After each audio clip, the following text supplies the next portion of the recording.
नमस्कार, स्वागत है आप सभी का। आज के इस वीडियो में हम बात करेंगे आपसे आईएएस और आईपीएस यानी कि डिस्ट्रिक्ट मजिस्ट्रेट, डीएम और एसपी यानी कि सुपरिटेंडेंट ऑफ पुलिस या फिर आईएएस आईपीएस की सैलरी, प्रमोशन, फैसिलिटीज और रिटायरमेंट बेनिफिट्स के बारे में इस वीडियो में कंप्लीटली आपको मैं बताऊंगा। चलिए बिना समय गवाए हम लोग डिटेल में शुरू करते हैं। सबसे पहले दोस्तों मैं आपको बताना चाहूंगा कि आपको जो आईएएस और आईपीएस है वो जो अपॉइंट होते हैं, both services have same starting पे स्केल। पे स्केल दोनों का जो आईएएस है या फिर आईपीएस है दोनों का सेम है, जो कि 7th पे कमीशन के अंडर आता है। ठीक है।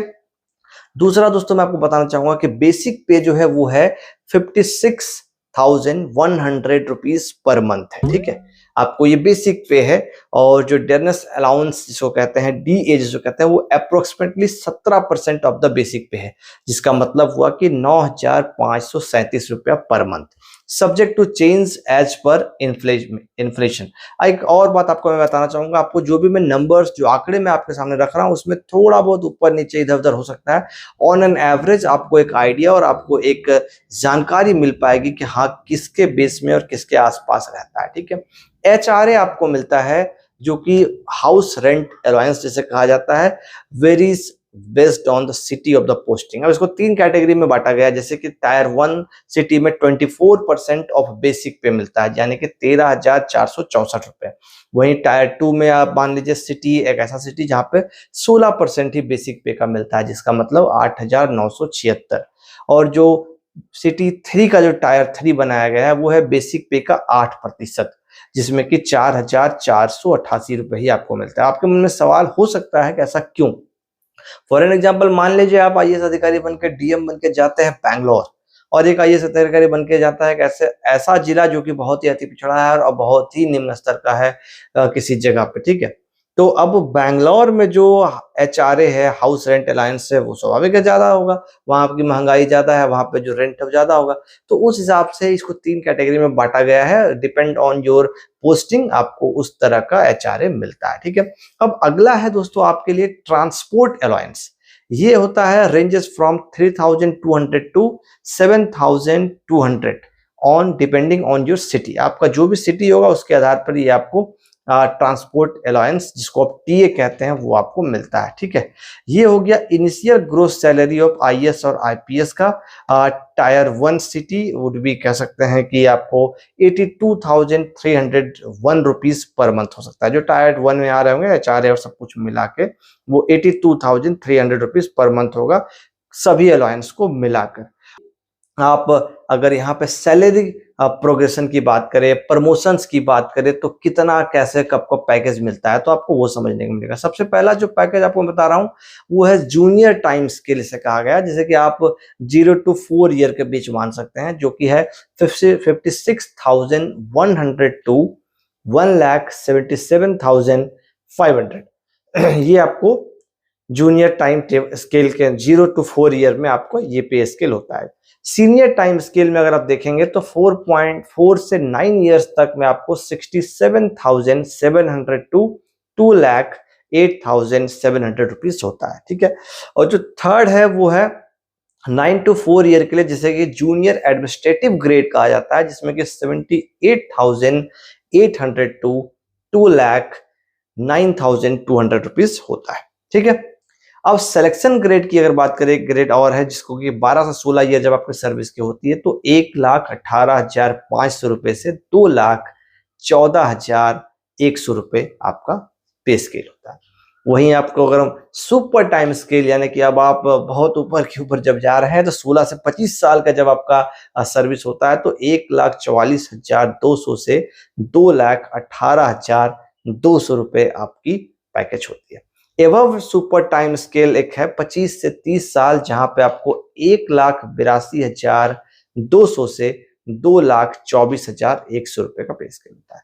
अब एपेक्स सैलरी स्केल एक है जो कि अबव 30+ ईयर में होता है, जो कि फिक्स्ड है, इससे ऊपर नहीं जाता है। वो है 2,25,000, इससे ऊपर नहीं जाता। ठीक है।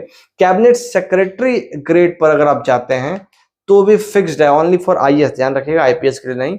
2,50,000, इससे ज्यादा नहीं मिलता है। ठीक है। ये आपकी ग्रोस सैलरी होगी। अब ये जो सैलरी है इसमें आपको वेरियस अलाउंस जो आपका है जैसे कि डीए, एचआरए और अदर, वो सभी इंक्रीज करते जाते हैं टाइम है ना। एक्स्ट्रा में एडिशनल बेनिफिट्स आपको क्या मिलते हैं उस पे हम बात करेंगे। क्या पर्क्स आपको मिलते हैं एज ए आईएएस और आईपीएस ऑफिसर कि आपको कौन कौन से बेनिफिट्स आप यूज कर सकते हैं अपने सर्विस के दौरान, वो आप समझिए। सबसे पहला तो आपको गवर्नमेंट का एकोमोडेशन मिलता है, पता ही होगा आईएएस आईपीएस के लिए एक अलग से उनका एक पूरा विला या बंगला टाइप का एक पूरा होता है, वो स्पेशियस हाउस होता है और फ्लैट होता है इन prime location of that city और डिस्ट्रिक्ट। ठीक।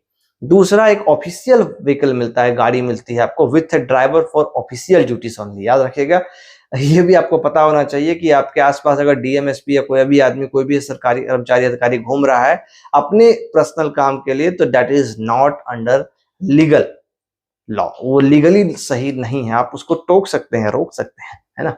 मेडिकल बेनिफिट्स आपको मिलता है, coverage for the officer and their family, family के लिए भी और आपके लिए भी मेडिकल बेनिफिट्स मिलता है। ट्रैवल अलाउंस मिलता है for official tours and personal trips, दोनों के लिए मिलता है। ठीक है।